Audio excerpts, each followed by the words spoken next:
Today is a program that is geared towards empowering students of both the commercial and the grammar sector of our secondary schools institutions. A program that brings teachers of different caliber, dimensions, and individual subject matters who have masteries of these subjects, chief examiners, invigilators, in order to empower youth on some key aspects in order to tackle public examinations. This is Education Today.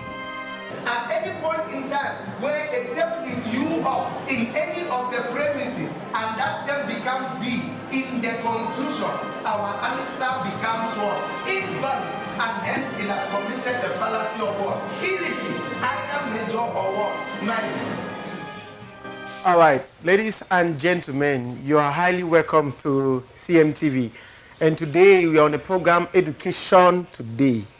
Education Today is a program which is always on air on CMTV, but it is sponsored by the Mentors Foundation.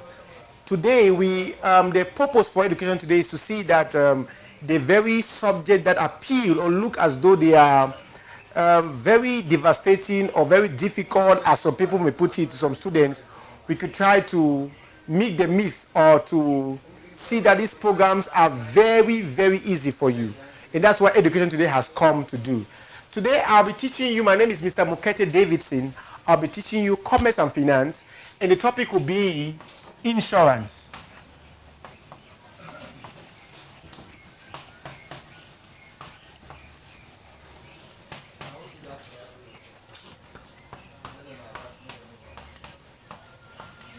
All right. Now, commerce and finance, as we know, commerce basically is for ordinary levels. It's an ordinary level subject, and then when you go to opposite or the A level, it becomes commerce and finance. So commerce and finance is for advanced level students. That's students who are in lower seat and upper seat. So if you are in lower seat and upper seat, this is very important for you. But if you're in Form 5, it's equally important to you because you're going to do insurance in Form 5.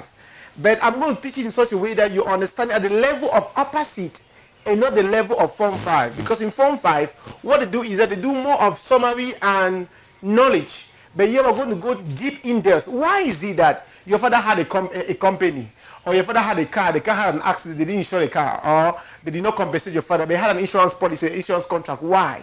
Something went wrong. He didn't tell you, or the insurance did not educate your father very well. That's what's important for us to look at this topic. Insurance is very important. Now, I'm going to give you the history of insurance. The history of insurance. I'm going to give you the definition of insurance.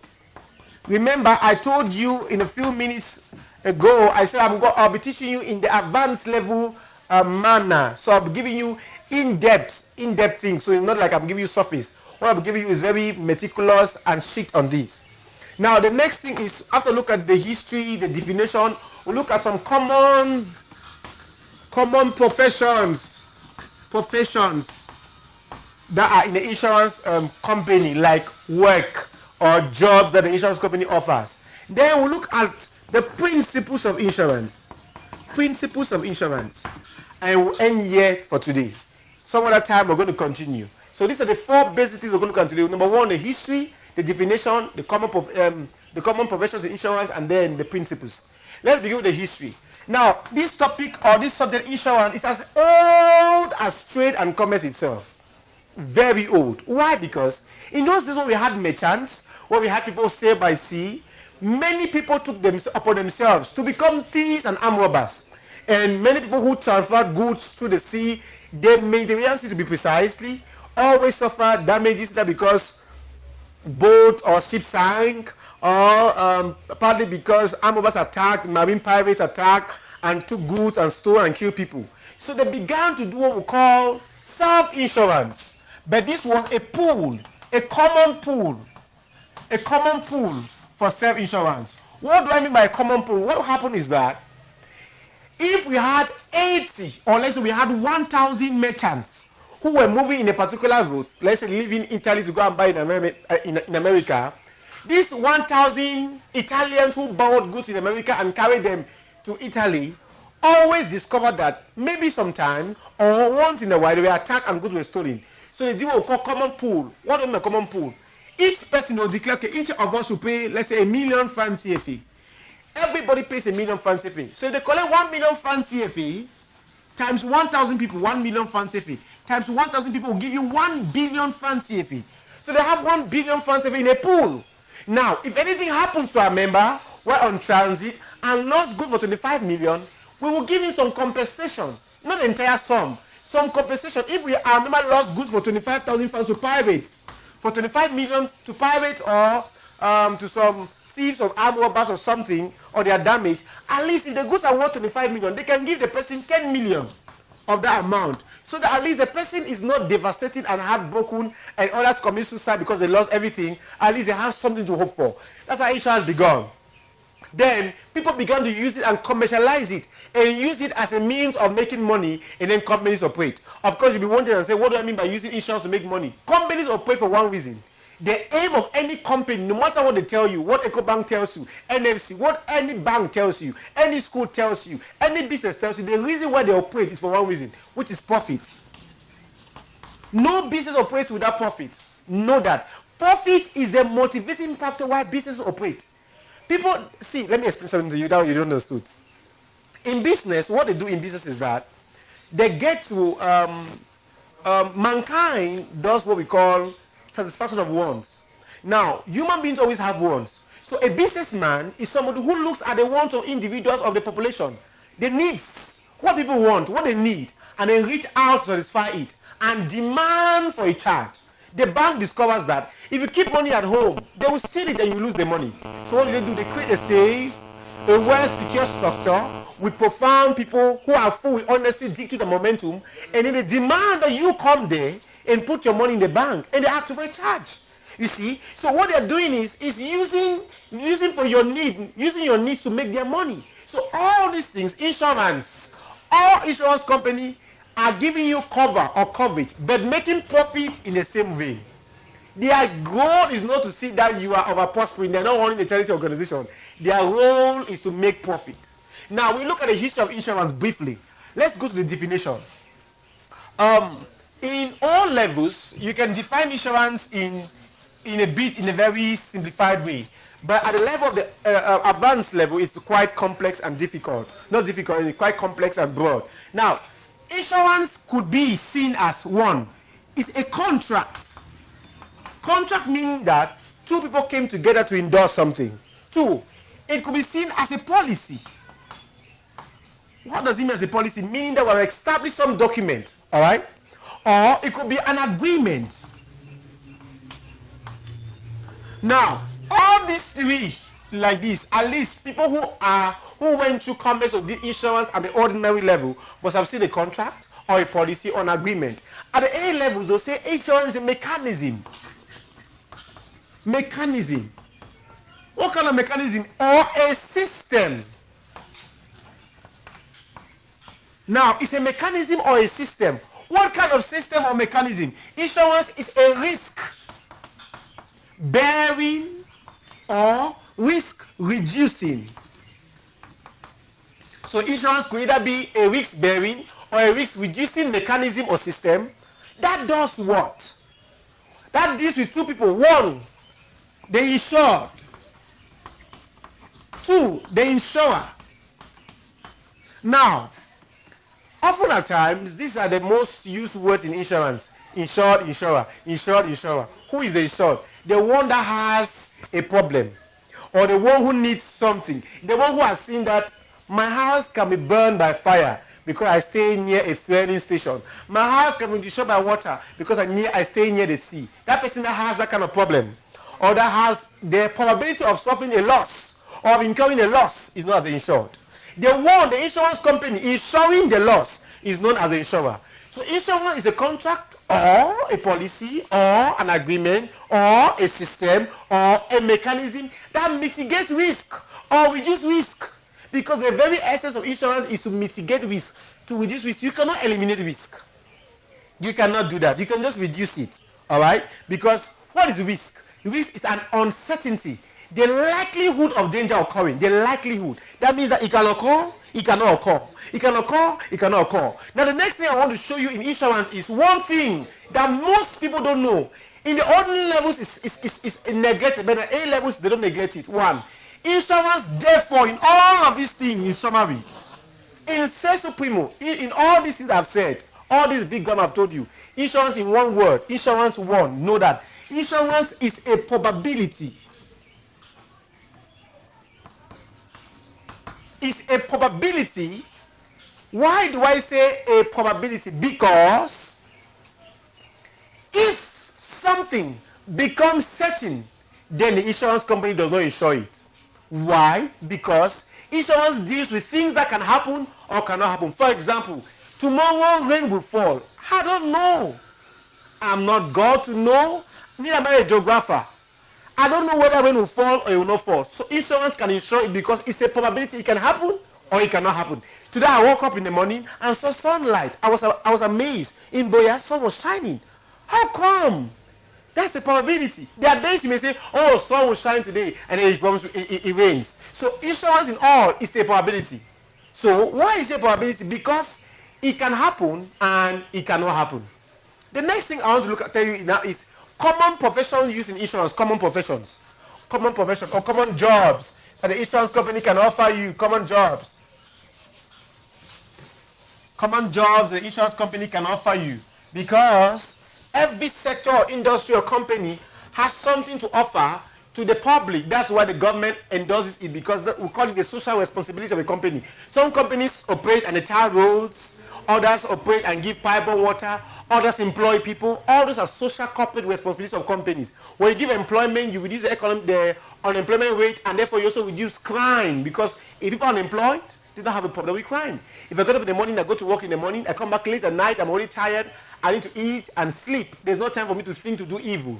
I'm thinking of the next day's work. But when I'm idle, oh dear Lord, an idle mind is the devil's workshop. Know that. Now, I'm telling you about common professions or common jobs you may find in an insurance company. If you are studying insurance, for example, in the university, what can you become? One. I'll take it from the descending order so that you can understand me. Now, so it will help you if you want to cram or understand or master, depending on you, because other people are good in cramming, others are good in understanding, others are good in mastering it. But let me help you so you can master it. All right? Now, if you want to, the first job in an insurance company, the first person is who the person they call the underwriter. The underwriter. Underwriter. Now, I told you that insurance is about risk. And I said risk, like I told you in a few minutes later, I said risk is the likelihood of danger occurring. Likelihood that you may suffer a loss. The probability that you may suffer a loss is risk. So, and I told you, insurance only deals with risk, probabilities. If it's not probabilities, insurance does not deal with it. If it's not certainties, insurance does not deal with it. Which means that, now, there are two kinds of risk, or two kinds of certainties. One is the one which is insurable. Insurable. Number two, the one which is not insurable. So the uninsurable risk and the insurable risk. We have the insurable risk and the uninsurable risk. Now, insurance insures the one which is insurable. Now, the question is, which one of them is insurable and which one of them is not insurable? That's not your problem. It's not your problem because it depends on the insurance company or the company in question, because the policy of EcoBank is not the same as BSEC. It's not the same as NFC. It varies. But there's some common platform that all of them are tied to. Do you understand me? So, a risk may be insurable for beneficiary insurance, may not be insurable for Good Samaritan insurance, may not be insurable to Mukete insurance, all right? So, just because something is insurable in A insurance company doesn't mean it's insurable in B insurance company. But I'm going to give you in the next class the principles or policies they use, or the criteria, the yardstick, the measuring rod they use to make a risk to be insurable or not insurable. But not now. Now, we talk about the insurable risk and non-insurable risk. Now, the underwriter is the one who determines the property to be insured, whether that property can be insured by that company or not. For example, if I take my car, I get my car and drive the car to an insurance company, and my car is worth, let's say, 50 million francs CFA. 50 million. Don't mind me, okay? I'm a commercial person, so we like talking big money. It's important to dream big, all right? Let's say the car is 50 million francs CFA, and I carry the car to an insurance company for it to be insured. The person who looks at that car and says, we can insure this car or we cannot insure it is the underwriter. That person who makes a risk insurable or not insurable is the underwriter. So the underwriter is that agent, they are all agents, that agent or worker or employee of an insurance company that determines whether a risk or a property is insurable or not insurable. Number one, the underwriter. Now, once the underwriter says, hey, this thing is insurable, it moves to the next person who is called the assessor. The assessor. Now, after I explain this point, we'll take a quick break and I'll come back so that I can catch some breath. So I'll explain assessor, then we'll take a quick break and then come back, all right? Now, the assessor is the agent in the insurance company. They're all agents or a worker. What's his job? The underwriter says, yes, this car is insurable. The assessor comes and look at the car because sometimes some people lie. Some people are professional liars. They tell you carefully edited lies or carefully edited truth. It's a truth, but they have edited it in a way that it's no longer true. So it's a lie because what's a lie? Lie is the perverseness of the truth. When you perverse the truth, it becomes a lie. So they tell you lies. Now the assessor comes and says, yeah, what you have said is what I've heard. For example, there are women who buy a shirt in the market for 1,000 francs from a hawker. And then they tell their friends at the job site, they say, how much did you buy this dress? But sister, I bought it 50,000 and I was begging that woman. She bought it for 1,000 francs. She's selling her friends, she bought it for 50,000 francs. They don't believe it because it's a good shirt. They were not there. You see that? Now, if you say you bought a car for 50 million, you now told insurance company it is 75 million. The assessor has to come to assess this. To assess this as in whether what you're saying is true or false. You bought a car 75 million. 50 million, sorry. You now said you bought it 75 million. The assessor said, take me to the car, let me see it. Is this car actually worth 75 million? Or are you making up story? Maybe you even bought it 75 million. They'll tell you that, no, sir. They cheated you because the value of this car as of now is 50 million. All right, so the assessor assesses the state of the property or the asset that you want to insure it. As in how was it before you insure it? Because the insurance will take you back to the position that you were before the loss occurs. So we are spoken about the underwriter, the one who insures the risks, who accepts the risks to be insurable or not. We are spoken about the assessor, the one who assesses the risks and the extent to which the risks, the property can be damaged. All right. Now we'll go to the next agent. We'll go to the tech agent after this break. We're going to take a short break. And after the short break, and then we'll continue. All right? Just stay put.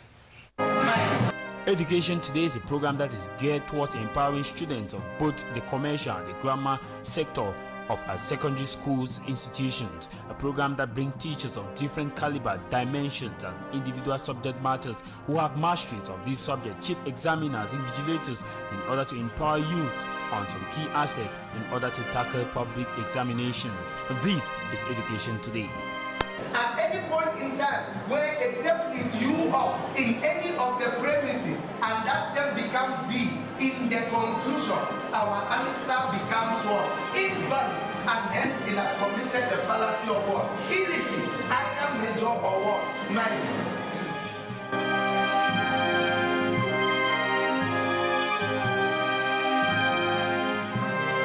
The case of Pom that migrated from Babesi because their leader had been tricked to kill all the male birth of Com.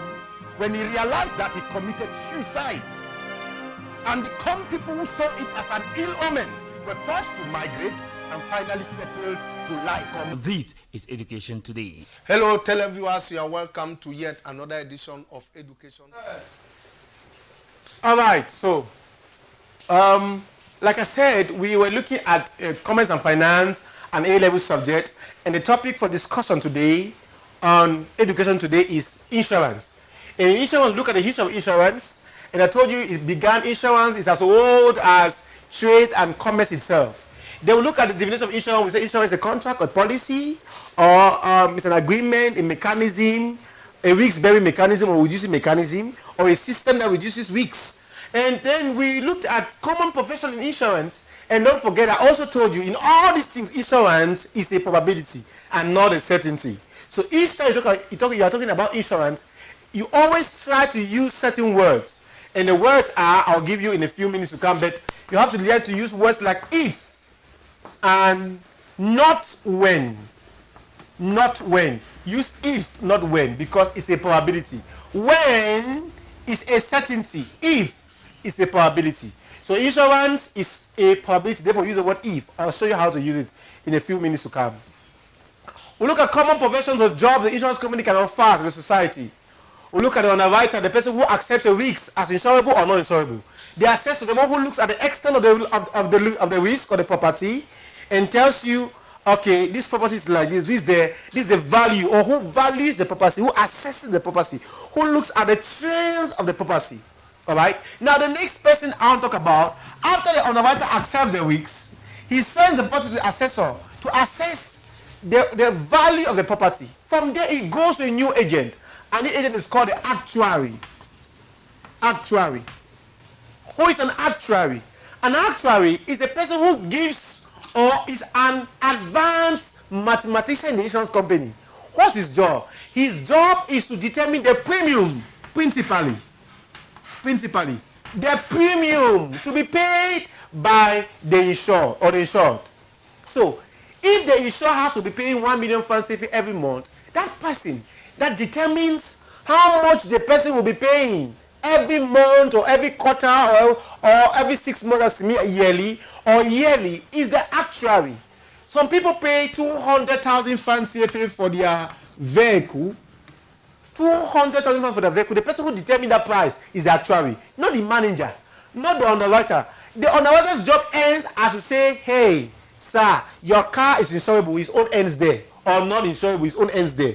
From there, assessor says, okay, the value of this car is 50 million, even though you're saying it's 70 million. From there, his own ends there. The person who determines the premium to be paid, that means what's premium? The sacrifice, the money you pay to keep the insurance contract burning or going or intact is premium. For example, you stay in a house. The money you pay the landlord for you to stay in that house is called rent. That rent in insurance can be likely to premium in insurance. Because if you don't pay rent, they'll evict you from the house. If you don't pay premium, the contract is null and void, it's cancelled, it's outdated, it's absolute, it's no longer counted anymore, has no legal backing. So, the actuary is the one who determines the premium to be paid by the insured. After the actuary, now, this is a bit further, we'll have what we call the loss adjuster. The loss adjuster. Loss adjuster.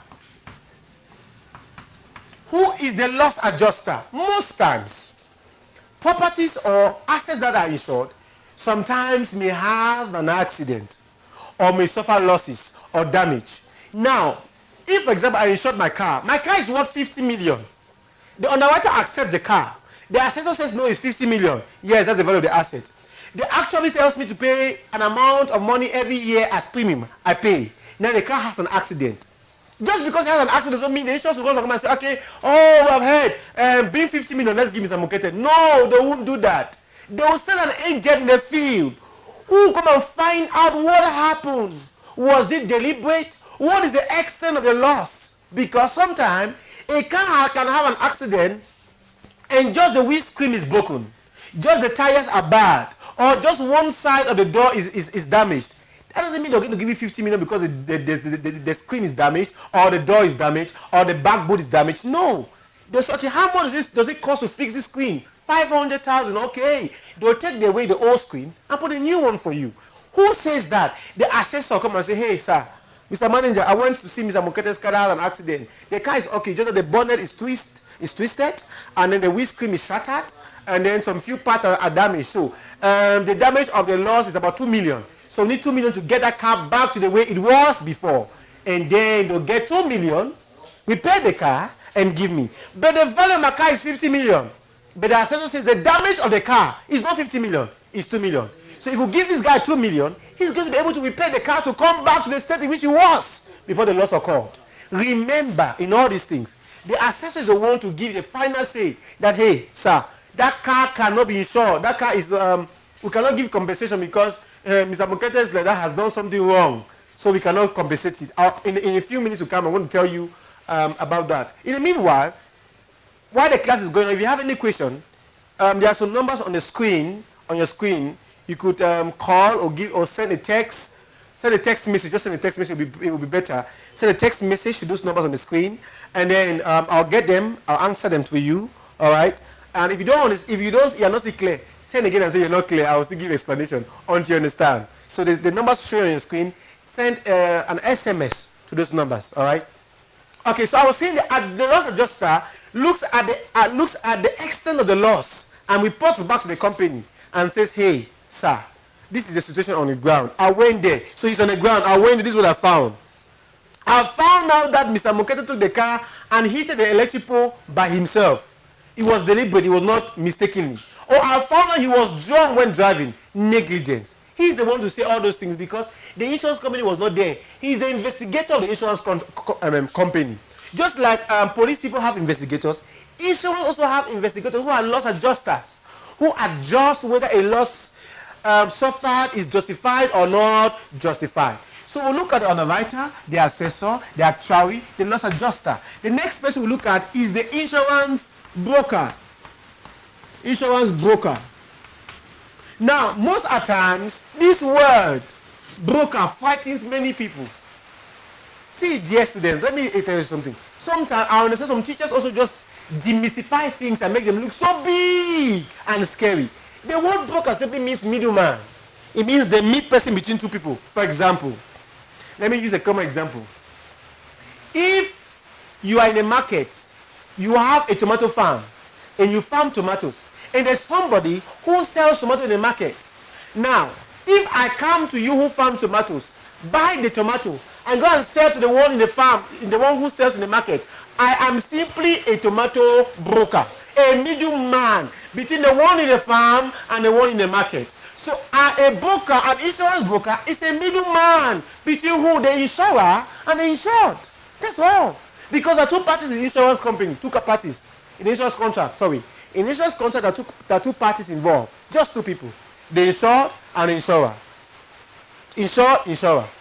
The insurer can be the actuary, or the underwriter, assessor, actuary, all of them make the insurer.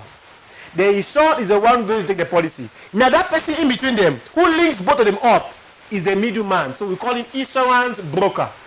So if they say you are a tomato broker, it means you are a middleman that sells tomato between two people. You buy from this person and sell to that person. Now, the next person is the insurance agent. Insurance agent. Now, who is an agent? Now, the thing is, let me explain to you, let me give you a concept. There's always a misconception between a broker and an agent. Let me tell you. A broker is independent, while the agent is dependable to an extent. For example, if you have seen an MTN agent, their buildings are painted in an MTN color because they are an agent to the insurance, to the MTN company. So their building must be painted in yellow. If you are an orange agent, your building must be painted in orange. You don't have a choice. You don't choose for yourself. They tell you what to do, and you do it. You see that? But in the insurance broker, he's the master of his show. If you say he buys credit, okay, an example of a broker is the woman, the call box woman. She said next year. She says next year credit, MTN, orange, Camtel, anyone she wants. She even has Maggi, salt, tomato in front of the call box.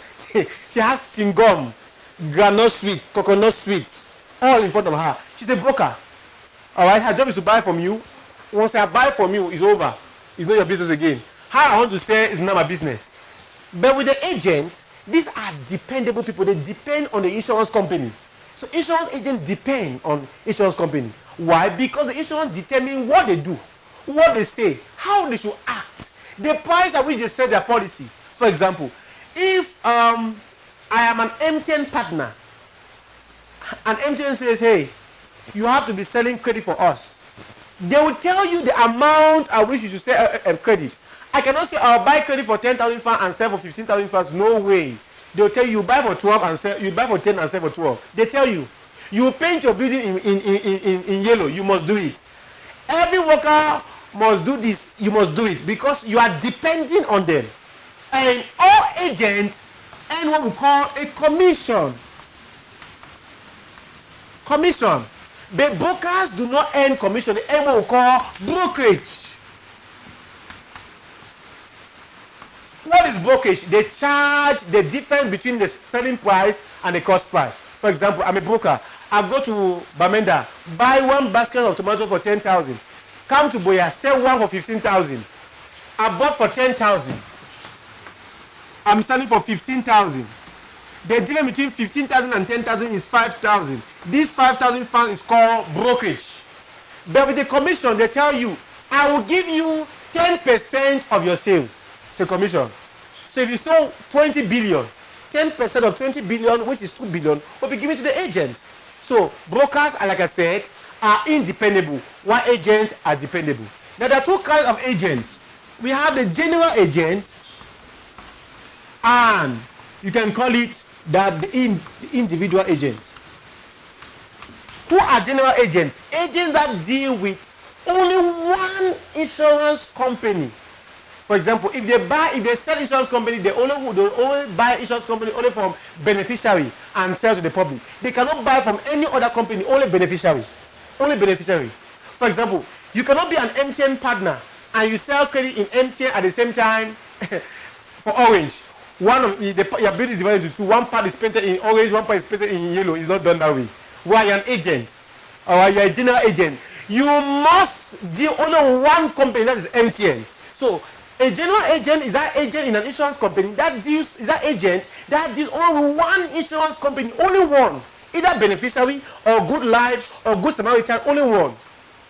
But individual agent, he can deal with as many companies as he wants.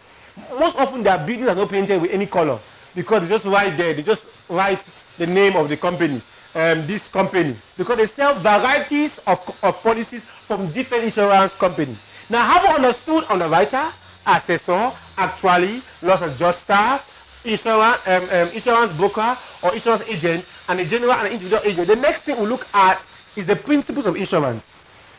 Now, like I told you, at the level of the A levels, at the level of the ordinary level, is treated in a very shallow way. Very shallow. Why? Because in ordinary levels, they just want you to have the knowledge about it. But at the advanced level, you're not just to get the knowledge, you're to get the in-depth knowledge. That's, you should be a professional. You should speak with some gusto and momentum, with some authority. You should have some academic portfolio, pedigree, when it concerns insurance. Now, what do I mean by that? So, let's look at principles. Now, I'll explain to you insurance principles in a way that will help you to facilitate it. Now, most times, my coach used to say, the best way for you to learn is to be a fool, because only fools learn. If you think you know too much, sometimes you may not catch it. Now, I'm going to say some things here that you have never heard before, and say some things you have known all your life and say they are wrong, and tell some things you have known all your life to be wrong as though they are right, and say today they are right. So don't just be open and get my explanation so you can follow me. Be open-minded. Don't be stereotyped. Stick to your. No, my teacher said that. I know your teacher said that, but just follow me, all right, and get an explanation. The first principle, or first of all, what are principles? Principles are simply guidelines, rules and regulations governing a body, an association, organization, individual, somebody, anybody. Everybody has principles. Some people don't drink alcohol, that's a principle. Others don't go to their house after 8 o'clock, it's a principle. Others don't sleep out of their house, it's a principle. In your home, your father can say that don't come to my house after 6 p.m. That's his principle. Others may say, okay, you can even go and come out the next year. That's their principle. But everybody has his principle. So does insurance company have their rules and regulations, which are principles. Now, the first principle is the most common one. Is a principle. Sorry, the board is, let me wipe it clearly so I can write and neat. Is a principle of utmost good faith. Utmost good faith. What they call umberimia fidel. Umberimia fidel. Utmost good faith and umberimia fidel are the same thing. Umberimia is simply a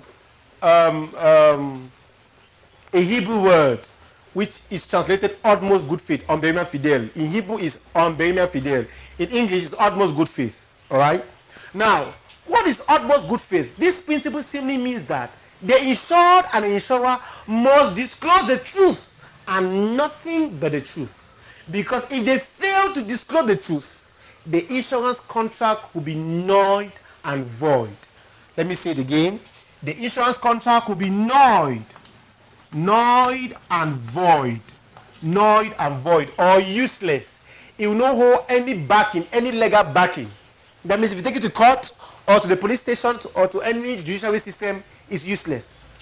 What am I saying? In fact, in short, in a nutshell, the insurance, the principle of honest good faith says that don't lie. Don't tell a carefully edited truth. Where were you? I was in Malingo. No, but you were at Presbyterian Church, Moliko. It is near Malingo, but you're not at Malingo. How many did you have? I had 18, but you had 18.5. 18.5 and 18 are two different things. How many did you have? I had 19, but you had 18.5. Even though you're saying you had 19, but you had 18.5. The difference between 18.5 and 19 is 0.5, but you have lied. You have lied. So don't say anything which is a lie. Why? If you say what is a lie, the contract will become null and void. Example, they ask you, simple question. Number one, who are those who are using your car? You want to share a car, they ask you, who are those who are driving your car with you? You say, I drive it alone. You alone. You alone, you say yes. Just you alone, say yes. So no other person drives this car, you say yes. Okay. They agree it and accept it that only Mr. Mentor drives this car. Only Mr. Mukete drives this car. Or Mr. Channel drives this car. Only Mr. Musibe is driving his car. And Musibe is driving his car and parks it one day. And maybe the car has an issue and he calls the technician, please take this car and go and test it for me. The technician takes the car, or the car repairer takes the car, and as he's driving and enjoying himself, the car has an accident. When the insurance company comes there, they will ask, who was in this car? The technician. Or you're finding out, how would they know? They will know because they'll ask questions around who was in this car. Now, they will not compensate Mr. Musibe because he said it is only him alone. If you have said, I drive this car, but once in a while, when the car has a fault, I call my technician or my mechanic, he comes and carries it to the garage, we press it and test it. That's not different. You say, no, I did not know. Ignorance of the law is no excuse. So they don't want to know whether you knew about it or not. They tell you, don't lie. So tell them, don't say, I drive the car alone. One day, your wife was just doing pre-testing. Pre-testing, let me just see how my husband's car look like. And before long, the car has been damaged or has an accident. They will not compensate you. Because they'll say, if it was you driving this car, the car will not have had an accident. It's not because it's your wife. Now the car has an accident. Ladies and gentlemen, the principle of almost good faith means that the insurer and insurer should disclose the truth and nothing but the truth. In a nutshell, don't lie. If you take an insurance contract and you want compensation, don't lie. I'll be talking for a while and I'd like to take a short break. When I come back, we'll continue, all right? So just a short break. Education Today is a program that is geared towards empowering students of both the commercial and the grammar sector of our secondary schools institutions, a program that brings teachers of different caliber, dimensions, and individual subject matters who have masteries of these subjects, chief examiners, invigilators, in order to empower youth on some key aspects in order to tackle public examinations. This is Education Today.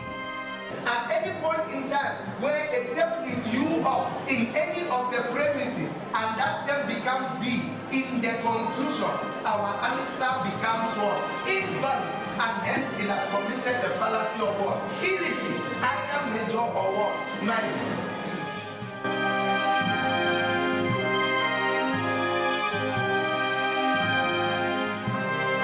The case of Pom that migrated from Badesi because their leader had been tricked to kill all the male birth of Pom. When he realized that, he committed suicide. And the Com people who saw it as an ill omen were forced to migrate and finally settled to lie Com. This is Education. And Education Today is a program that is geared towards empowering students of both the commercial and the grammar sector of our secondary schools institutions, a program that brings teachers of different. All right. I have some questions and they just notified me. I would like to answer them. Edmond asked me if I could talk on accounting. Of course I will. That's my specialty even, accountancy. Commerce and finance. Finance is just a part of accounting. So in the next episode, I'll be talking on accounting and not commerce and finance. So just know the program or the schedule of this program so you get to know when I'll be talking about accounting. And as the days are going by, I'll be telling you, like today, at the end of this program, I'm going to tell you what you're going to have tomorrow so that it'll help those of you who, maybe if tomorrow is philosophy, you know that, okay, tomorrow is philosophy. You can tell your friends who are offering philosophy, who are doing philosophy, to take special note about it, all right? So in the next program, I'll be talking about accounting. And then I have another question. Somebody asked me, does it mean that a broker is the same as a démarché? Yes! In the white man language, you know, English is borrowed from, in Britain and America, they call it broker. We call it here démarché. That's a local parlance, all right? Okay, like we call it, some of you say problem. Nigerians call it wahala, all right? Some in Kabul we call it shock. Man of brother, I was shock. Shock is problem. You see, shock is wahala. But in our local parlance we call it shock. But the white man understands it as problem. So the word is broker, but démarché and broker are the same persons. You just call it démarché, and the white man calls it a broker. It's okay, all right? So the same thing. All right, let's get back. So we'll look at almost good faith. The insured should say the truth and nothing. The insurer and the insured should say the truth and nothing but the truth. In other words, they should not lie. The next principle I would like to introduce you to, which is very, very important, is the principle of compensation.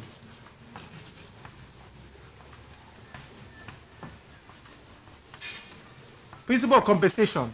Now, what does it mean by the principle of compensation, or to compensate somebody? Now, the principle of compensation is one of the very reasons why insurance started in the first place, to compensate people and to make up for the loss that people have suffered. Simply means that, now, I want to explain something to you. At ordinary level, you see the principle of compensation states that if, or you may say, when the insured suffers a loss, the insurer will bring he or she back to his original position or original pre-accidental position. In Form 5, in ordinary level is accepted. When you say, when the insured suffers a loss, the insurer will bring the insured back to his pre-accident position. Accepted in ordinary levels. Accepted in Form 5, but not in A levels or advanced level. Why so? I'll tell you. You see, at the level of the advanced level, it's called advanced level. So things will advance. Now, if you use the word when, they'll penalize you. Why? Because you're saying that it must happen. But insurance is not a certainty, it's a probability. All right? So, when we say insurance is a probability, it means it can happen and it cannot happen. So, the right thing to say is, the principle of compensation says that in the event, or or in the event when the insured will suffer a loss, the insurance company will not bring him back to his pre-accident position. If you use the word pre-accident position, it's also wrong. In Form 5 is marked. A levels is not accepted. All right? If they mark it an oversight, but the right thing is, if or in the event where the insurer suffers a loss, the insurer will bring the insurer back to his original financial position before the loss occurred. Why do I use the word original financial position before the loss occurs? Because the insurance only compensates the net book value, or the net accounting value. If I bought a car for 10 million and I've been driving the car for, let's say, for 5 years, you don't expect when the car has an accident, insurance come and give me the same 10 million I bought the car 5 years ago, because the car has depreciated. So they'll give me but the net book value of the car. What was the value of the car that I was driving at that time? The value was 2 million, so they'll give me 2 million. Now, in class, usually there's an argument because I said something. Don't use the word pre-accident position. Don't use the word pre-accident position. What does it mean by pre-accident position? Why should you not use it? I'll tell you why. The issue is, let me give you an example. If we say, if a loss occurs, the insurer will bring the insured back to his pre-accident position. It's wrong. Why do I say so? Let me give you an example. Mr. Musibe and the wife are having some good time in the house. They are watching TV and laughing, And their stubborn son or their son took the car without them knowing, drove out quietly, and went and was enjoying himself with the car, his ride. As he was enjoying himself, the father and the mother are in the house. Mr. Musibe and his wife are in the house enjoying themselves, also watching the TV, not knowing the son has taken the car out. If the car now has an accident on the way, what you're saying is that the insurance will carry Mr. Musibe and his wife back to the position that they were because they were watching TV or a movie before the car had an accident. They'll carry them back to that position, which is not so. The right thing is to say that the insurance will take them back to the original financial position that they were before the loss occurred. And what's the position? The position of the net book value. So the word financial is important. Their original financial position before the loss occurs, which is now the word net book value. Now, on the principle of compensation or the principle of indemnity, like some people call it, it's called the principle of compensation or the principle of indemnity. If you say the principle of indemnity is accepted, principle of compensation is accepted because indemnity is a compensation. And compensation means you'll be if your compensation means you'll be indemnified. Now, on the principle of indemnity, we have two doctrines. The doctrine of subrogation and the doctrine of contribution. Doctrine of subrogation and the doctrine of contribution. Now, I told you, remember, another name for compensation is indemnity. So this is the doctrine of compensation or the doctrine of indemnity. Is the same thing. Now, this is the principle of compensation or the principle of indemnity. Is the same thing. Now, under the principle of compensation or indemnity, there are two sub-doctrines. The doctrine of subrogation and the doctrine of contribution. What is contribution and what is subrogation? Let me begin with subrogation. Subrogation states that in the event or if a loss occurs and the insured is compensated, the insured has no right, no claim, no legal bargain over the scrap value of the asset. For example, you drove your car, the car had an accident in Malingo. Insurance came there and saw there was an accident, everything went wrong. You have practiced the principle of almost good faith, every principle, you've practiced everything clean. And they said this man should be compensated. And they say, okay, the compensation is 5 million. Once they give you the 5 million, you don't have the right to go and remove the engine of the car and sell it, or the tire and sell it, or maybe the bag whiskey and say, okay, remove the bag whiskey and sell it. No, you cannot do that. Or take out the carburetor and sell it, or maybe the batteries and sell it. No. Once they compensate you for the car now belongs to them. They have given you your compensation. They have given you the value of the car. Go, leave this one for us. Why are they refusing? Because if the value of the car is 5 million and the insurer has given you 5 million and you have gone with the 5 million, you come and take the engine and sell 600,000. You take battery sell 100,000. Mumu whiskey sell 400,000. Before at the end of the day, you sell things for 1.5 million, which means now insurer has given you 5 million plus 1.5 million, which is now how much? 6,500,000. You are making a profit from a loss. And insurance, you cannot make a gain from a loss. You cannot make a gain from a loss. So, the doctrine of subrogation says that once you have been compensated, you don't have a right again to the scrap value of the property. Leave it. It now belongs to what? The insurance company. The next is the doctrine of contribution. What is the doctrine of contribution? There are some people who are very wise, smart, in the wrong sense. They are wise. What do? They go to company A, insure their car. Company B, insure their car. Then, if the car now has an accident, let's say the car was 5 million, A will give them 5 million. B gives them 5 million as compensation. They now join 5 plus 5, it now makes 10 million.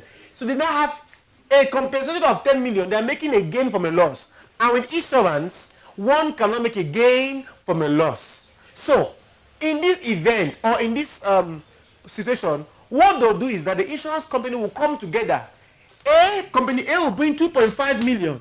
Company B will bring 2.5 million. And the total will be now 5 million. And they'll join together and give the owner of the car. So that the owner of the car should not make a gain from a loss. They'll join together, compensate you. Now, ladies and gentlemen, I'd like to take a short break. And after the short break, we will continue with the other two sub-doctrines. So just stay with me. I'll be right back. Education Today is a program that is geared towards empowering students of both the commercial and the grammar sector of our secondary schools institutions, a program that brings teachers of different caliber, dimensions, and individual subject matters who have masteries of these subjects, chief examiners, invigilators, in order to empower youth on some key aspects in order to tackle public examinations. This is Education Today.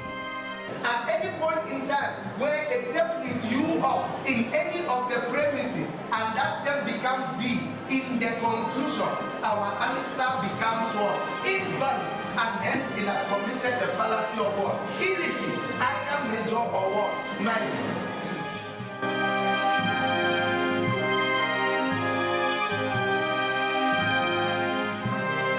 The case of Pom that migrated from Babesi because their leader had been tricked to kill all the male birth of Pom.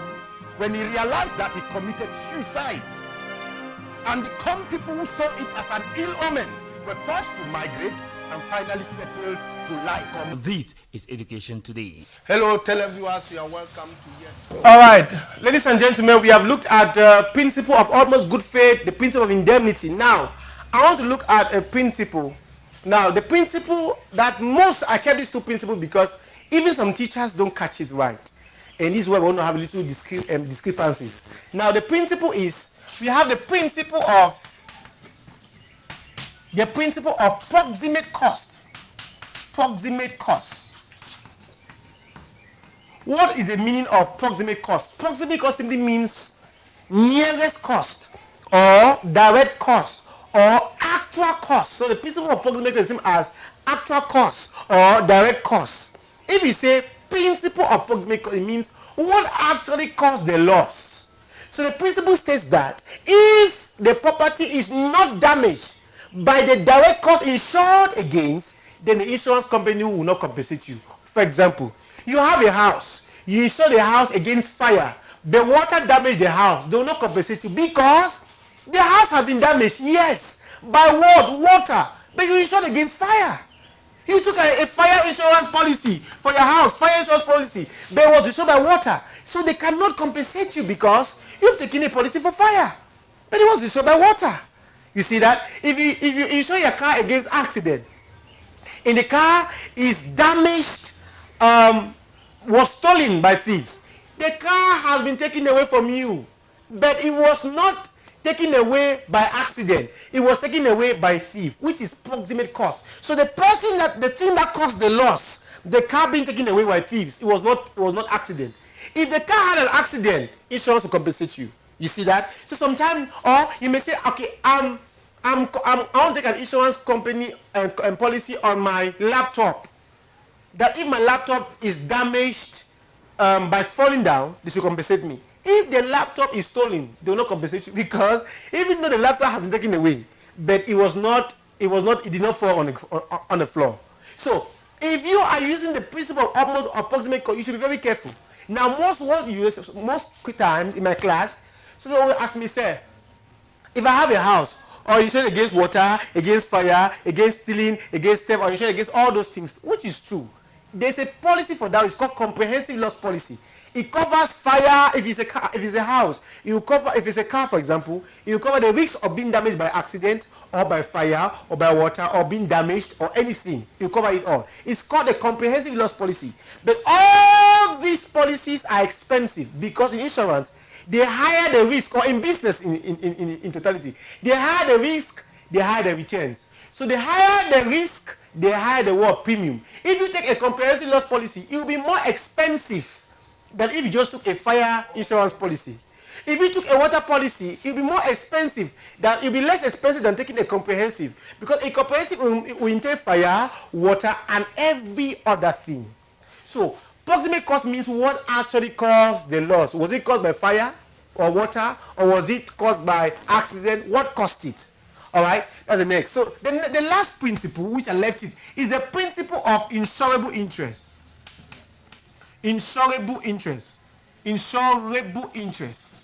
Now, what does it mean by insurable interest? Now, insurable interest simply means that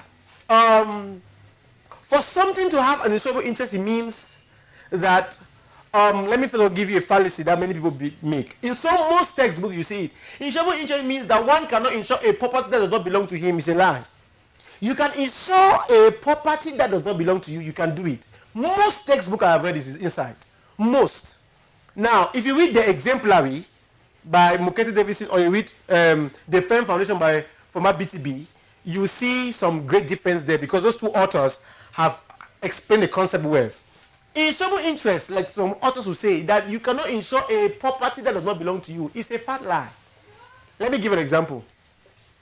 If you have your house help in the house, you took from maybe for a corner, an employer has when you work cooking in your house or washing clothes and doing household chores, and you send that house help to the market to go and buy you things at 8 o'clock in the morning. 12 o'clock, the house has not come. 3 o'clock has not come. 6 o'clock, market has closed, house has not come. Everybody in the house will be worried. Why? Because the house help is under the care of your father, but it's not your father's child. It's not your mother's child. Let me give you an example. If you give your dress to the dry cleaner, does the dry cleaner have the right to insure it? Yes, because the dry cleaner stands in a position of suffering a loss if the risks occur. So insurable interest means that the insurer can only insure something if he or she stands in a position of incurring some financial loss or some financial damage if that risk occurs. So if you know that you stand in a position to insure some financial loss or damage if a risk occurs, you have the right to insure that property. If you know that I am a dry cleaner and somebody is just with me, or I'm a tailor, I'm sewing somebody's material, and if the person suffers a loss, or if this material is damaged, the woman is responsible. You have the right to insure it. Ladies and gentlemen, thank you very much for your cooperation. I've come to the end of my class. I have some few questions I'll take from now so that... Okay, I have a question from Egbong Lovett Ewang. He's saying, I'm a final year student in the University of Boya, and I'm writing a project on Zenith Insurance. I'm an accounting student, and I have some doubt. Please, what are the various books of account kept by insurance companies? All right, various books of account kept by insurance companies. 2, also weaknesses, strength of insurance companies. I'm sure that's what he meant to say. What factors affect premium? I love this program today, though it's my first day. Yeah, all right, love it. It's good. Yeah.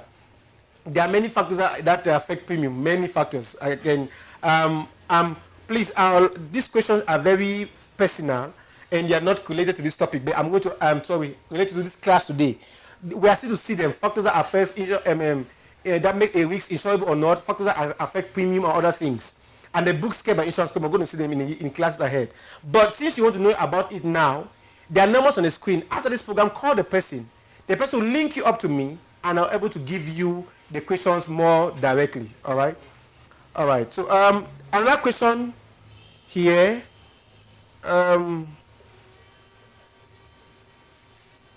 Could you? Okay. Hello, CMTV. I'm Ken Bagdari from Munya. I wish to know the difference between the following: insurable interest and insurable. Insurable interest and uninsurable interest. Concurrent and non-concurrent event. Void and voidable contract. Okay. Void and voidable contract. They are also good. Now let me just explain in because I don't have time.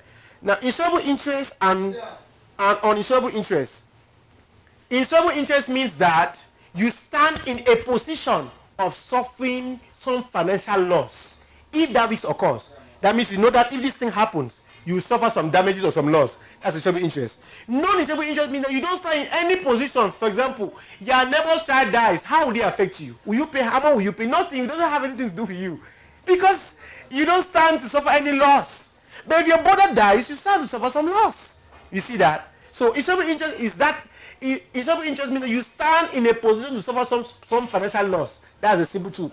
And non-insurable interest means that you stand in no position to suffer any loss if that risk occurs. Number 2, concurrent and non-concurrent events. when you say concurrent, it means that this event repeats itself over and over. For example, every 11th of February is Youth Day. It's a concurrent event. Every year you keep having it. But concurrent and non-concurrent is those events that happen once in a lifetime. There are people who have an accident once in a life. They've never had an accident again since ever. All right. So each one will find out, does this event reoccur? Does it happen over and over again? Or have you saw the event just once in your life by some mistake or some error? All right. Good. There are children in their life that have never failed an exam before. So that event, if they failed, it will be non-concurrent. But the others, every year their name is failure. Every year they write they fail. They write they fail. So it's concurrent. Avoidable and void and voidable contract. All right. Void. I don't have time. I'm short of time. I'll be leaving you now. But like I said, if you have any more questions like this, I'll answer it in maybe next class. But if you want to get the answer directly, you see the number on the screen. Copy it. Text the person. The person will link you up to me, and I'll answer the question better and with some specification. Ladies and gentlemen, my name is Mr. Mukete Davidson. I'm happy talking to you. This is CMTV, and the program is Education Today. I'm very happy to be with you. We had commerce and finance. People was insurance, and God bless you until we meet again. For me, the rest of my team is bye-bye for now. Education Today is a program that is geared towards empowering